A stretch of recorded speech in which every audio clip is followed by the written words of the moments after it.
Better Life Media, America's leading source for life improvement, presents Dr. John Gottman. Making Marriage Work.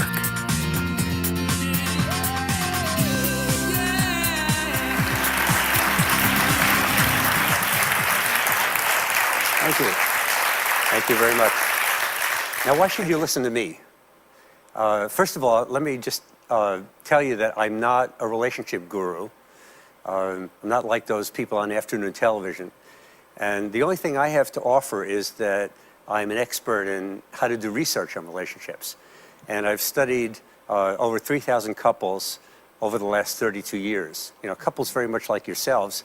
And what I've tried to do is find out what it is they do to make their relationships work. And we've also studied gay and lesbian couples as well as heterosexual couples for a very long time. And I've done this work with my friend Bob Levinson, who's a professor at the University of California, Berkeley. And it's our 30th anniversary, actually, this year of working together. And what we really brought to this whole area was profound ignorance, because we really didn't have a clue about what made relationships work when we started doing this research 30 years ago. And so what we did is we made videotapes of couples doing ordinary things like talking about how their day went and talking about an area of conflict, continuing disagreement. And at the University of Washington, I built an apartment laboratory that was kind of like a bed and breakfast getaway in which we had couples just hang out for 24 hours. And there was a beautiful picture window there and boats going by, and you know, people just sort of listened to the music they wanted to listen to, watched television, brought newspapers to read, and did whatever they wanted to do. And the only difference between that setting and an ordinary bed and breakfast was that we had 4 cameras bolted to the wall, and they wore Holter monitors that measured 2 channels of electrocardiogram. And when they urinated, we took a urine sample to measure stress hormones in their urine, and we took blood from them to measure how their immune system was functioning. And there were people in the other room recording their facial expressions of emotion. But aside from that, it was like an ordinary bed and breakfast getaway. And we found, you know, what we basically did was study, you know, representative samples of couples. And we started with newlyweds in one study, for example. We're now in the 13th year of studying those couples. As they had kids, we studied them in pregnancy and as their babies developed. And then we studied kids who, we studied families who were in midlife, who had young kids, couples in their 40s, couples in their 60s, all the way through retirement. Our current study is about 20 years we follow couples. So we didn't know if there were good relationships or bad relationships when we started. And we found out that over time, some of the relationships broke up, and some of them fell apart. Some of them stayed together and were really unhappy with one another. And others, you know, kind of more or less liked each other over time. And the relationships got better and better, and they were pretty happy. And we called that last group the masters of relationships, and the other group the disasters, the ones whose relationships fell apart or stayed together and weren't happy. And what we tried to find out was there anything different about the masters and the disasters? Is there anything we could figure out about it? And we were very surprised to find out that we could predict which couples would stay together and which ones would get a divorce with over 90% accuracy.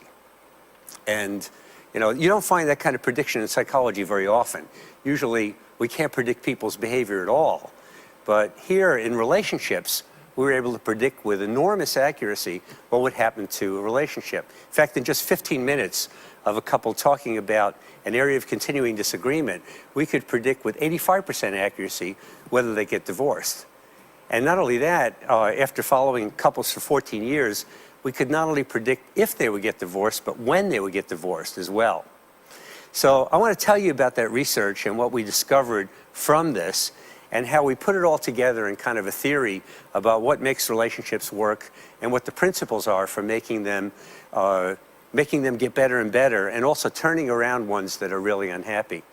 Now, this ability to predict divorce with very high accuracy, or happiness with very high accuracy, hasn't done a lot for my personal life. I don't get invited out to dinner very much, for example, you know. Very few couples want to know if their relationship is going to work or not. And in the middle of a fight, my wife is very likely to say to me, if they could see you now, you know. But we try to use the principles, my wife and I, we try to figure out, you know, how we can make our relationship better. And in fact, we do a workshop in Seattle where the second day, every time we do the workshop, my wife and I talk about a fight we just had. And we're never at a loss. We always have a fight to talk about. And we do this in front of 150 couples. And so, you know, part of what I want to tell you is that what we've learned in studying good relationships, as well as the disasters, is that we're all really in the same soup. So let me start by talking about what it is we learned that allows us to predict divorce or stability with very high accuracy. The first thing we found was that if you take a look at the ratio of positive stuff during conflict, things like interest, asking questions, being nice to one another, being kind, being affectionate, being empathetic, and you look at all the negative stuff like criticism, hostility, anger, hurt feelings, and you take the ratio of positive to negative. In relationships that stay together, that ratio turns out to be 5 to 1. There's 5 times as many positive things going on in relationships that work as negative. So that's an interesting equation. And it sort of suggests that if you do something negative to hurt your partner's feelings, you know, that you have to make up for it with 5 positive things. So the equation is not balanced in terms of positive and negative. Negative has a lot more ability to inflict pain and damage than positive things have to heal and bring you closer. Now, the couples who wound up divorced, that ratio was 0.8 to 1. So there was a little more negativity than positivity in couples who were heading for divorce. So first of all, for a relationship to feel right, it has to be a very rich climate of affection and humor and fun and intimacy and empathy. Now, in the apartment lab that I mentioned, that ratio is more like 20 to 1 rather than 5 to 1, right? So when you're just hanging out, it really needs to be an enormously rich climate of positive stuff. Interestingly enough, you might think that from that finding, what you want to do is, if you're a therapist, you want to declare war on negativity and eliminate all anger, sadness, hurt feelings from relationships. And that's not true. Turns out negativity is actually very productive in relationships because hurt feelings and negativity wind up, for one thing, culling out stuff that doesn't work in relationships, right? You hurt your partner's feelings, you learn something, right? And you talk about how to make it better next time. So you don't want a relationship where there's nothing negative going on. The other thing is it wouldn't be very real if there wasn't sadness, disappointment, you know, and there's kind of a cycle of getting closer and drawing apart that happens in relationships. After a fight, people are distant for a while, and then they get closer together.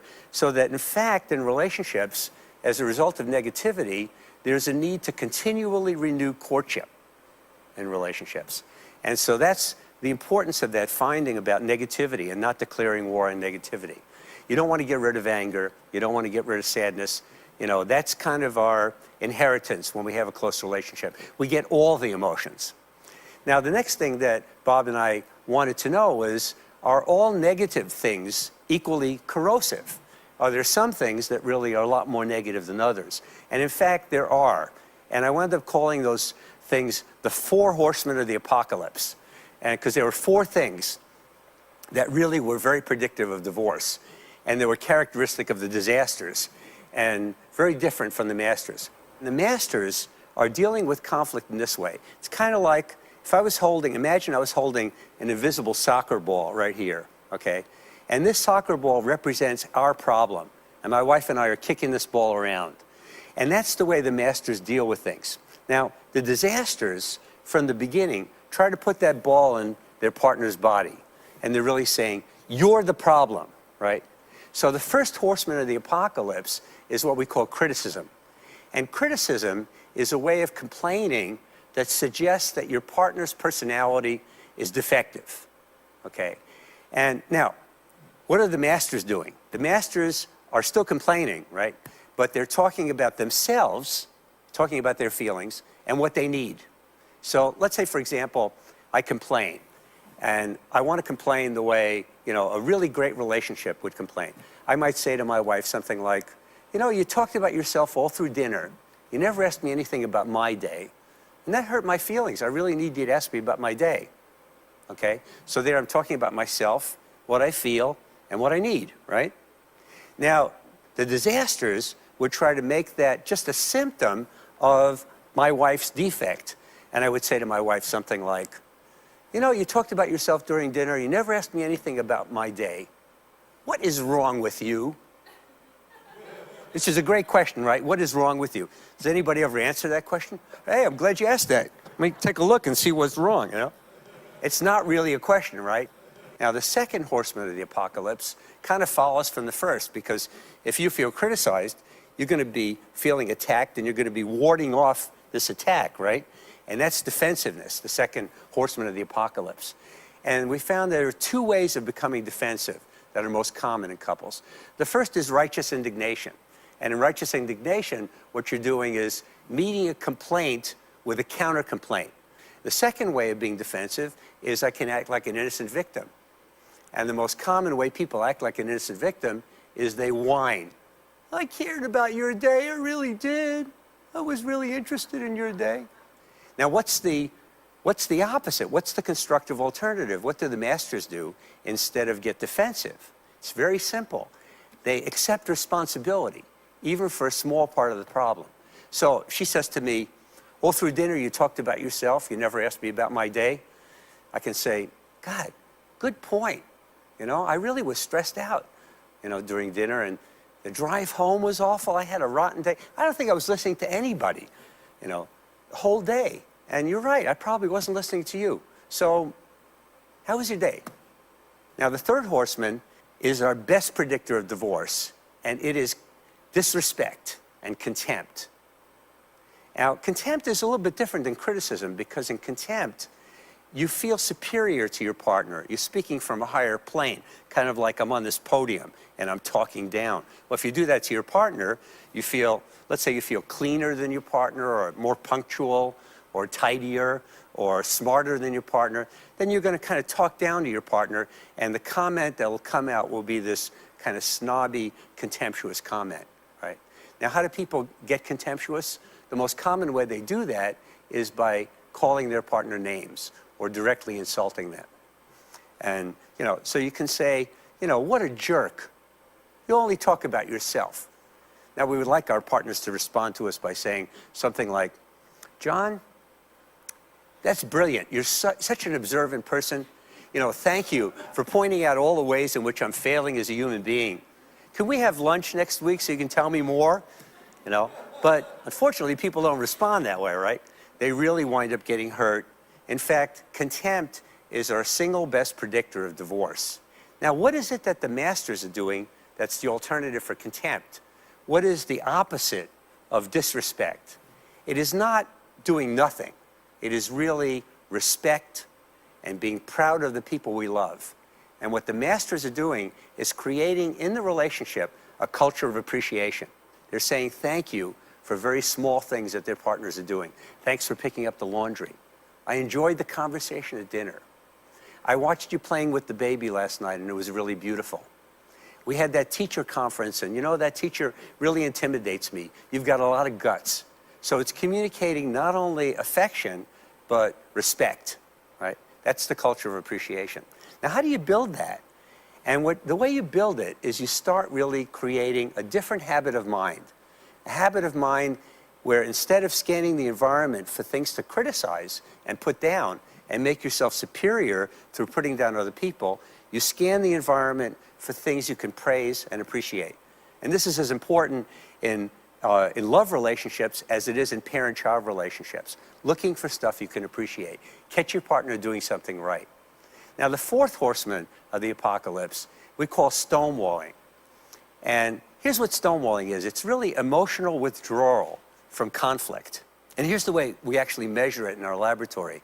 Usually when a listener is listening to somebody talk, they actually give the speaker a lot of signals that they are tracking, that they're there, not necessarily agreeing. They maintain, they're sort of an open body, they maintain eye contact, nod their heads. They utter these brief vocalization. Oh, yeah, They move their faces. Oh, yeah, could be. Oh, yeah, sure. And so all of these signals are coming out. The stonewaller doesn't do that. Maybe folds arms akimbo like that, looks down and away. There's no facial movement. There's no vocalization. And maybe an occasional glance at the speaker just to see if the ogre has magically disappeared. That's stonewalling. Now, what does stonewalling do? You know, what it does is that the speaker doesn't think he or she is getting through, right? So instead of getting out the 40-pound cannon, when they're stonewalling, the speaker gets out the 60-pound cannon. Boom! You know, let's really have an impact, right? So those are the four horsemen of the apocalypse, and they allow us to predict with high accuracy what's going to happen to a relationship. But, you know, that's kind of like the recipe for failure, right? And the recipe, the alternative recipe for constructive conflict resolution is interesting and useful in some way, but it doesn't give you enough information about what it is that in good relationships is really happening to maintain that intimacy in the relationship. And here's what we discovered about that. From looking at the apartment lab, we actually came out with a number of principles that really could be useful in building a relationship. So let me tell you about these principles. The first thing that we found was that in good relationships, friendship is extremely important. It's not just about conflict and how you deal with conflict. It's about intimacy and maintaining intimacy. Now, the cool thing about being a researcher is you cannot just talk about things in vague terms. You have to really measure stuff, and so you have to be really precise about the advice you give. And what we found was there are 3 ingredients to friendship, and that's all you needed to do was work on those 3 things, and you could have an intimate friendship in your relationship. And here's what the 3 things are. First thing was to enhance what we call your love maps. Now, what's a love map? It's an internal roadmap that you make up, that you have in your mind about your partner's inner world, inner psychological world. So this is the whole dimension of being known, of feeling like your partner is really interested in knowing you, and of feeling like, you know, you want to know your partner. So it's about interest in one another, right? And it's about knowing, like, you know, who are the main people in your partner's world? What's stressing your partner out? What's exciting? What are some of your partner's dreams and hopes and aspirations and values, right? Now, how do you find that information out? Asking questions. So the fundamental process is really asking questions. Now, not questions like, did the plumber come, right? But open-ended questions like, how are you feeling about being a mother right now? How do you like this house? Do you want to change it? How are you thinking about your job right now? Have you changed? How would you like our life to be in the next 5 years? Those kinds of questions. They help build a love map. Now, the cool thing about this is some people make these love maps naturally, and some people just don't do it. So when you talk to people who don't make love maps, and you tell them about how important it is, they go, okay, so how do I do that? And if you show them how to do it, then they go, okay, I'll do it. Now, if you want to really try changing your life in the area of relationships in the next 2 weeks, try making 50% of the things you say to people a question, an open-ended question. Instead of making statements to people, ask them questions. And you'll find that people really change because people rarely ask questions. It's a very, very fundamental thing to do. And yet it's a very rare thing. People mostly make statements and broadcast rather than saying, well, what do you think about this? Asking those kinds of questions. So love maps is the first ingredient of friendship. The second one is what we call fondness and admiration. And I mentioned that in the culture of appreciation. It's really about communicating affection and respect in very small ways. And that's what the masters are doing. They're creating this culture of appreciation in very tiny ways. They're saying, thank you, I'm proud of you, I really admire you, I respect you. And they're doing it often. Now, let me tell you about a couple that we saw. And this guy, you know, was very successful in his career. And he ran an intensive care unit for babies in a major hospital in Los Angeles. And he and his wife had been married for 17 years. And I talked to him about the very first date he had with his wife.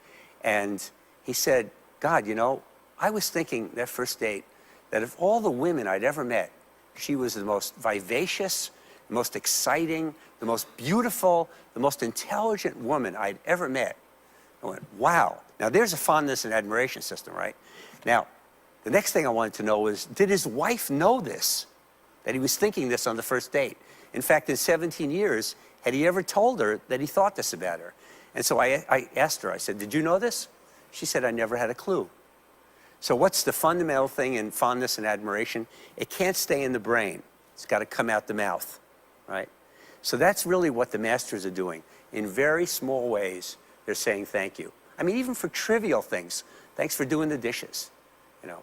Even if it's that person's turn to do the dishes, right? A lot of couples say, well, why should I say thank you? I just do stuff. He does stuff. Why should we say thank you to each other? I don't get much appreciation. And I always say, do you like that? Do you like feeling unappreciated? No. Well, do you both feel unappreciated? Yes. Okay, so express appreciation. It's not very complicated. It's very simple. And it helps this habit of mind, right? Where you're scanning the environment for things to appreciate. So that's love maps, fondness and admiration, right? Respect and affection. The third is something we learned from the apartment lab, is that when people are just hanging out, the way they build intimacy is in very tiny moments. They make little bids, B-I-D-S, for emotional connection. Now, at the lowest level, they're making bids for their partner's attention, you know. Like, for example, you know, I can look out the window of the apartment lab where boats were going by, and I can say, well, there's a pretty boat. Okay, now, let's say that my wife says that, and I'm cleaning my glasses, right? And she says, there's a pretty boat. No response. We call that turning away, right? Sometimes somebody be cleaning their glasses. There's a pretty boat. Huh. Now that's a pretty minimal response, right? But it's turning toward. It's some response. Sometimes people would turn toward a bid in a very enthusiastic way, like, there's a pretty boat. Wow, that is a pretty boat. You know, say, did you ever think, why don't we quit our jobs and get a boat like that and just kind of sail off together? So we call that an enthusiastic turning toward, right? Rather than just, you know, a turning toward without enthusiasm. And what we found was very interesting, that what happens if I make a bid for just her attention and she turns away? She doesn't respond at all. You know, what are the chances? I say, hey, there's a pretty boat. No response.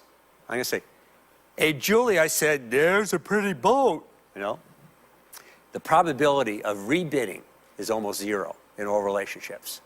It actually is zero in the couples, the newlyweds who wound up divorcing 6 years later, and 0.22, 22% probability in couples who stayed together. It's still very low, right?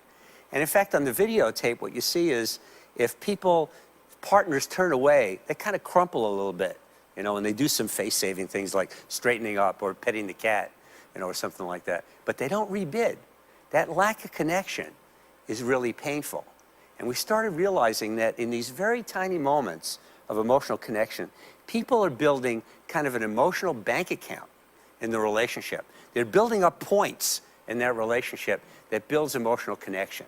Okay, those are the three components of intimacy.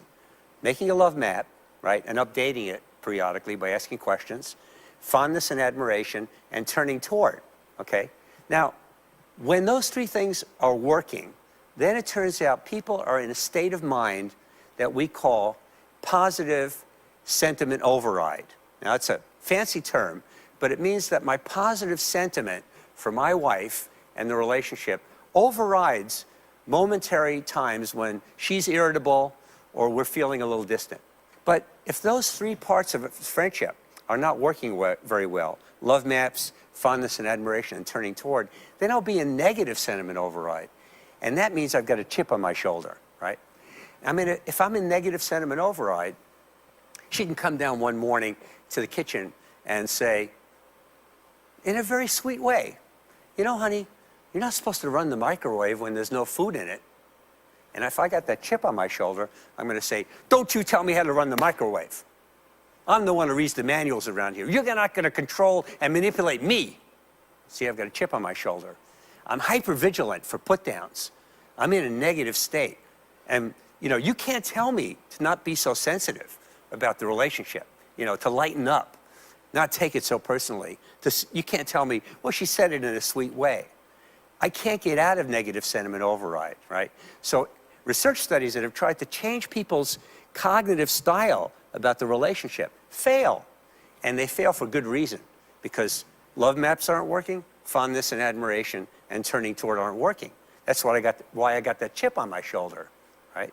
But if they're working, I'm in positive sentiment override. She can say in a very irritable way, hey, you're not supposed to run the microwave, but there's no food in it.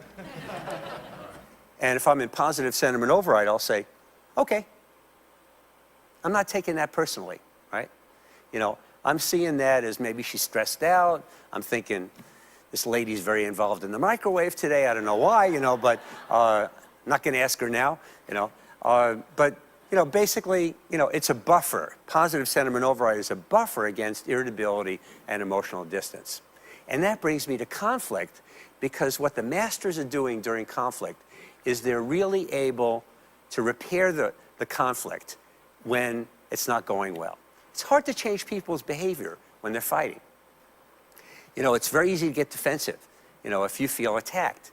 It's very easy to become critical if you're upset, particularly if you put off your complaints for a long time. So everybody does that. But the masters can repair. They can have a recovery conversation. And in fact, this dimension of repair is one of the most central dimensions about making relationships work well over time. Everybody messes up. Everybody gets defensive. Everybody gets critical at times, insulting. You know, these things happen. But the ability to really step back when you're calmed down and say, I'm sorry, you know, that didn't go very well. Can we talk about it? And have that recovery conversation. That's something that the masters can do. Not only that, but the one thing we found about the masters that was so interesting was that they had a sense of humor during conflict. So how do you get people to have a sense of humor?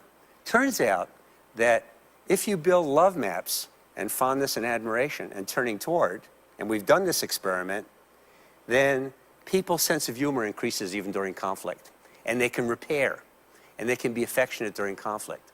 So friendship is the basis of regulating conflict. That's pretty interesting, because you can change people's behavior in these very neutral moments, these tiny moments, like in the apartment lab when they're just hanging out. It's not very emotional. It's not a big deal.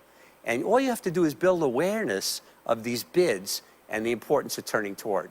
What we didn't expect, and this was a big surprise, is that not only are these three ingredients of friendship the basis for dealing with conflict in a constructive manner, having a sense of humor and affection during times when you disagree, but they're also the basis of good sex, romance, and passion in the relationship.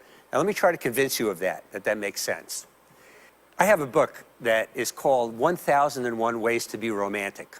It's kind of an interesting book. It has a lot of really great suggestions. Like, you know, some are addressed to husbands, some are addressed to wives, you know, and like one says, don't send your wife a dozen roses, send her a rose a day for 12 days. Kind of cool idea, you know. Write a note with each rose. Kind of nice. Well, let's look at number 24, which turns out to be, again, addressed to guys.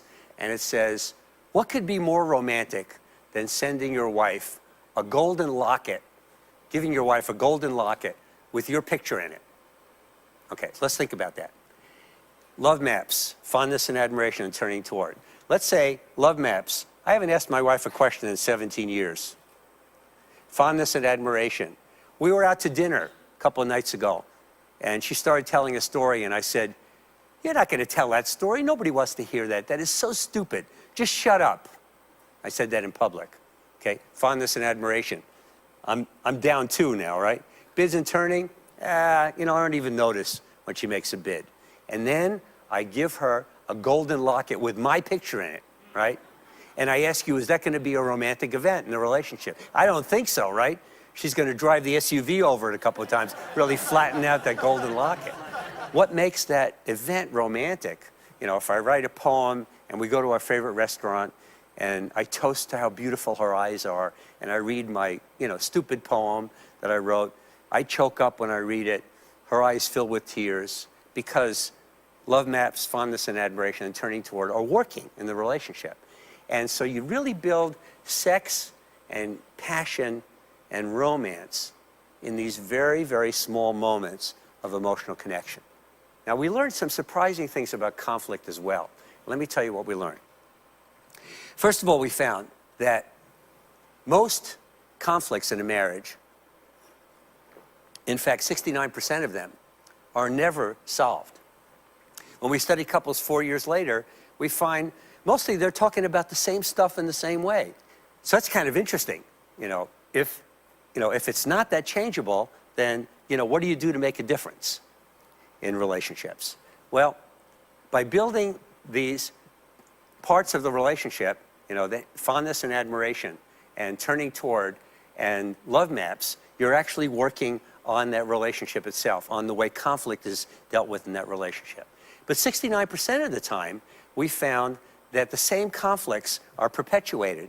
And we wound up realizing that when you pick somebody to marry, you have automatically inherited your set of unresolvable relationship problems that you'll have for the next 10, 20, 30, 40 years. Like in my marriage, for example, my wife has to have the house incredibly neat, and it has to look like a museum, whereas I am charmingly sloppy, right? It's not going to change until she gets therapy. And she feels the same way about me. She says I'm organizationally impaired. So we have this perpetual issue. Well, most conflicts are perpetual issues. Now, by the way, if you married somebody else, you wouldn't have those conflicts. You'd have a different set. But every relationship has these perpetual problems due to these personality differences and the fact that we are much more forgiving toward ourselves than we are toward others. So we found two kinds of couples around these perpetual problems. One kind really had kind of a dialogue with perpetual problems. It's not that the perpetual problems went away, it's that they had a relationship with the problems. They talked about them, and they figured out ways to cope. And to some extent, you could really say that marriages last to the extent that you've selected somebody whose irritating qualities you can stand, and where the perpetual problems are ones you can deal with. Whereas if they're perpetual problems that really make you nuts, then that relationship is not going to work out very well. And in fact, in the couples that really wound up getting divorced, their perpetual problems resulted in gridlock. This is my visual image of gridlock, two fists in opposition, right? No compromise. Every time they talk about the issue, there's the four horsemen, or they get emotionally disengaged. They hurt each other's feelings. They feel basically not accepted by their partner. That's gridlock marital conflict. It's like a highway where all the cars are bumper to bumper. It never goes anywhere. It never moves anywhere. It's just frustrating. It's just steamy. It's awful. And so the major problem in making relationships work around conflict is not resolving the conflict, because most conflicts don't get resolved. It's moving a couple from gridlock to dialogue, to where they're coping with the problem. Now, what's the secret of that? That's a really interesting question, right? How do you move somebody from gridlock to dialogue? And what a lot of people will say, if you went to the library and read about marital therapy or relationships between couples, they would say, well, the reason these people aren't compromising about this perpetual problem, they're not getting anywhere with it, they're in opposition, they're entrenched in their position, they're polarized in their positions, is because they have personality defects. He's a narcissist. She is borderline. She's hysterical. He's self-centered and unempathetic. And all these ways of describing inadequate personalities. But what we say is the opposite. We say, if you look at the subtext of what they're arguing about, in other words, look underneath what they're fighting about. Maybe they're arguing ostensibly about money. They really disagree about spending and saving, and their philosophies about money are really very different. But you actually look at what they're talking about underneath that, and you find that they're actually arguing about very different things than money. They're arguing about basic philosophical concepts that are very close to their sense of self. They're talking about freedom. They're talking about power. They're talking about caring and love. They're talking about what a home is, what it means to be a family. And so, what does that mean? It means that within these fists if you could make the relationship safe enough and open these fists, there would be a dream, a life dream within each position that would fly out like a dove. And the reason they're not compromising is really understandable. So instead of us saying to people, the reason you're not compromising is that you're arrested at an earlier stage of development, you're immature, you have a personality defect, we say, no wonder you couldn't compromise. You could no more compromise on this issue than you could respond to somebody who came up to you and said, excuse me, can I borrow your bones? Can't give people your bones, right, or you die. And in the same way, you can't give up the bones of who you are. So we tell people, the reason you're gridlocked is because you haven't looked at the dream within the conflict, the life dream. And what you need to do is become a dream catcher and release those dreams, make the relationship safe enough, ask questions, find out what the dreams are within each person's position, and what the history of those dreams are, what the life story is, the narrative behind each dream, and then find a way to honor both dreams. And once both dreams are honored, then the greatest sources of conflict and alienation in a relationship become the greatest sources of intimacy. Because what are you doing? You're building love maps at a deeper level, right?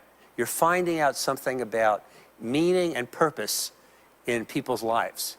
Now, for problems that could be solved, what we found was that 31% of the problems that could be solved, we found actually that the masters were doing something really interesting. And to summarize what they were doing in one word, it was really gentleness. They were presenting issues in a very gentle way. And they were doing what we call softened startup. Instead of presenting it in a harsh way, they were presenting their issue in a very gentle way. And I learned a lot from this in my relationship. And I found that, you know, a lot of times I would get really upset with my wife, Julie, and I'd say to her, Julie, you are so emotionally unavailable to me. What is wrong with you? And I found when I said that, she did not want to spend more time with me. I don't know why. I was expressing my feelings very clearly. But then I watched the masters do it. And, you know, so one day I said to her, you know, honey, I'm getting that old feeling again of being lonely. I really miss you. I just need more of you in my day. Not only that, but they expressed appreciation. So I said, you know, a couple of weeks ago when we cuddled on the couch, that was really so nice. How can we do that again? And she said, how about now? So it was the same complaint, right? But I softened the startup. In fact, rather than criticizing her, I was still expressing what I needed, which was more of her. I was really flattering her. I was really telling her how much I missed her, how much I needed her, how much I admired her, how important she was to me, and saying it very directly, which was what the masters were doing. The other thing we found is not only are the masters starting with gentle startup, but they're really accepting influence from one another. And in particular, guys are accepting influence from women. Now, that was a very interesting thing, and it emerged from studying violent relationships, a study I did with Neil Jacobson, and what we found was that these physically violent guys never said anything to their wives like, good point. I never thought of that. Everything they said was, no, you're not going to control and influence me. They rejected everything. They were like baseball players at batting practice. You know, whatever got tossed to them, they hit back. So we're very interested in that rejection of influence. And we went and looked at our newlyweds who were not violent to try to see what predicted whether they'd stay together or get divorced. And we looked at women accepting influence from men, men accepting influence from women, and it didn't predict with women, but for guys who came up to close to where the women were, because the women were accepting influence in all relationships at a pretty high level, the guys who were accepting influence, their relationships stayed together. And we're living through a period in history where women are being emancipated on an international scale in most nations, and they're being empowered economically, psychologically, politically. And after millennia of oppression, and the guys who realize that this is a time to really honor women, and it makes a difference to honor your wife's dreams, it makes a difference to convey that honor. Just for example, like putting down the toilet seat after you go to the bathroom. You know, now it takes as much work for a woman to put it down as for a man to put it down. Putting it down, it really conveys that you're thoughtful and that you're honoring your partner. It's a small thing, But the men who accept influence from their partner would say, well, it's a good point. I never thought of that. Tell me more about your opinion. You know, let me consider that. Let me find out why you see things the way you see things. Those guys are way ahead of the game. Okay. Now, not only did the masters have gentle startup and did the guys accept influence, but also they moved toward compromise. And they were able to compromise. And one of the things they did was very interesting. And because we collected data on heart rate and blood flow velocity, on physiology while people were interacting, we found that calming down was a very, very important part of this whole equation. When your heart rate gets above 100 beats a minute, your body starts secreting adrenaline, and your arteries start constricting, and blood flow shuts down to the gut and the kidney, and you start sweating more. Blood pressure increases.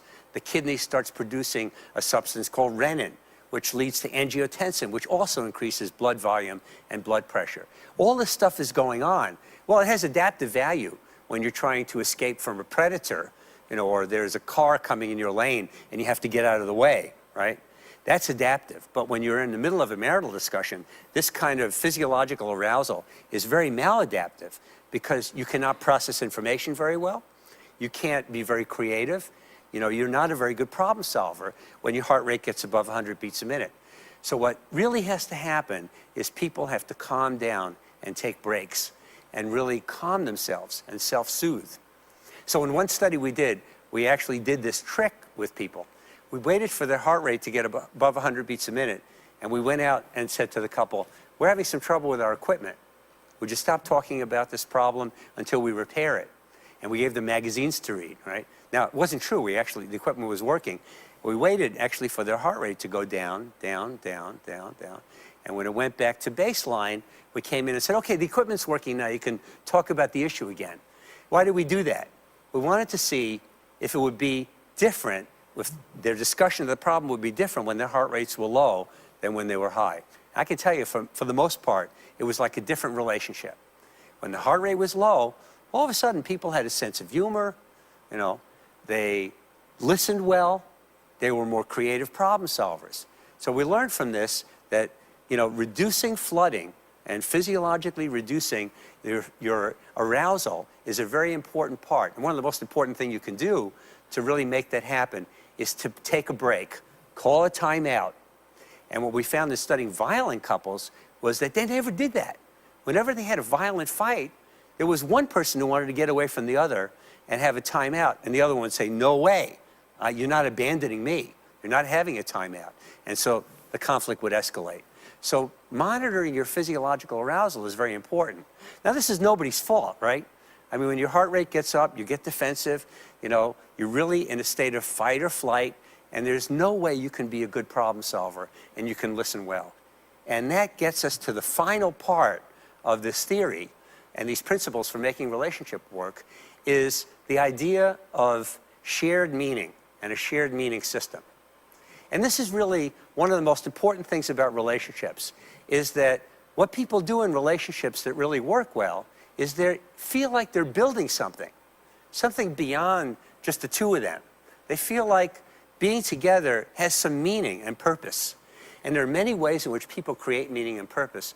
Most people do it really unintentionally, without talking about it, without thinking about why they're doing what they're doing and what they're doing. One important way people build meaning is by the way they move through time together.